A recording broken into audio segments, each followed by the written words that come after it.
อีกบนดนมันก็จะเป็นออโตเมติกอีกจังหน่อยพวกเขาก็จะมีความชินเคยแล้วก็จะเป็นเรื่องธรรมดาเนาะสำหรับมื้อนี้ภายในทิศนี้ขอให้บรรดาท่านอดทนแท้ๆเนาะให้คอยไปคอยมาให้ปฏิบัติตามประกาศแจ้งการอย่างเข้มงวดผู้ใดบ่ทันได้ลึงผู้ใดบ่ทันได้ฮู้ก็ขอให้บรรดาท่านบอกต่อๆกันไปเนาะเพื่อเป็นการสื่อสารให้ทุกๆคนได้รับรู้ได้รับทราบแล้วก็ขอให้ทุกคนปฏิบัติตามประกาศแจ้งการอย่างเข้มงวดเนาะของการเปลี่ยนทิศทางการสัญจร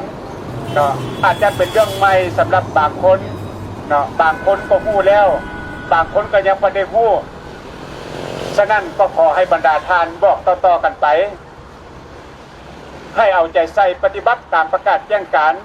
ให้เอาใจใส่ปฏิบัติตามป้ายสัญญาณการจราจรเครื่องหมายการจราจรที่ได้แต้มหมายไว้อยู่ตามหน้าทางขอให้บรรดาท่านปฏิบัติตามนั้นอย่างเข้มงวดเนาะถือว่ามาถึงเวลานี่มันพอดเวลาที่พวกเขาทุกคนจะต้องได้เอาใจใส่ปฏิบัติตามกฎระเบียบการสัญจรอย่างเข้มงวดเพราะเขาจะเห็นคือเก่าบ่ได้แล้วบรรดาท่านเพราะว่ารถเพิ่มขึ้นแต่ละมื้อรถหลายการสัญจรแออัดมีนักขับขี่จำนวนหนึ่งละเมิดกฎจราจร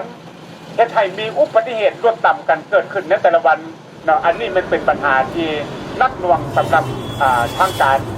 ฉะนั้นเพื่อลดพรปัญหาการจราจรแออัดและลดพรตัวเลขการเสียชีวิต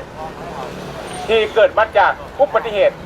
ในแต่ละมื้อนี่เนาะทางการมีความจำเป็นต้องได้มีการทางระเบียบมีการจัดการสัญจรพื้นใหม่ทั้งหมดอยู่ในนครหลวงเวียงจันทร์ของพวกเขาเพื่อให้ทุกอย่างเป็นไปตามแผนและก็เพื่อเกี่ยมพ้องครับการเติบโตของนครหลวงเวียงจันทร์ของพวกเขาในอนาคตนี้เนาะฉะนั้นพวกเขามีความจำเป็นต้องได้เข้มงวดต่อการสัญจรอยู่ตามสายทางในนครหลวงเวียงจันทร์จึงขอเรียกร้องบรรดาท่าน